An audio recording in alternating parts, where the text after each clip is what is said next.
আমাদের আজকের মেনু হচ্ছে রসুন দিয়ে পাট শাক ভাজা। এই যে শাকটি দেখছেন এটি হলো পাট শাক। এই শাকটি আমরা কম বেশি সবাই চিনি, জানি, খাইও। এবার অনেকে তো জানেই না যে এই শাকটি খাওয়া যায়। তাহলে চলুন কি কি লাগছে আমরা দেখে নিই। ফার্স্টে আমি রসুন ছাড়িয়ে নিয়েছি আর নিয়েছি কাঁচা লঙ্কা। রসুনটা আমি থেতো করে নিয়েছি আর দেখুন লঙ্কাগুলো আমি ছিঁড়ে নিয়েছি। শাকগুলো আমি আগে থেকে বেছে ধুয়ে জল ঝরাতে রেখে দিয়েছিলাম। এবার আমি শাকগুলোও কেটে নিচ্ছি।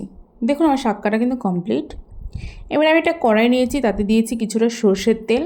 তেলটা গরম হলে আমি 1 চামচ রাঁধুনি দিয়ে দেবো থেতো করে রাখা রসুন ও চিড়ে রাখা কাঁচা লঙ্কা।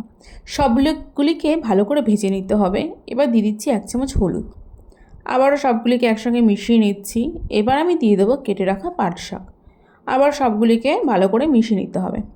পাট শাকটা যতক্ষণ সেদ্ধ না হচ্ছে ভালো করে মিশিয়ে নিতে হবে বা ভেজে নিতে হবে। এবার দেখুন 1 চামচ আমি লবণ দিয়ে দিয়েছি। দিয়ে দেওয়ার পরে শাকটা যাতে ভালো সেদ্ধ হয় সেজন্য আমি ঢেকে দেবো। দেখুন আমার শাকটা কিন্তু অনেকটাই সেদ্ধ হয়ে গেছে। এবার আমি কিছুটা জল অ্যাড করব, কারণ আমার পাট শাক একটু জল জল ভালো লাগে, বেশি শুকনো শুকনো ভালো লাগে না। এবার দেখুন জলটা কিন্তু ফুটে উঠেছে আর আমি জলটা বেশি শুকাবও না। এবার আমি নামিয়ে নেব।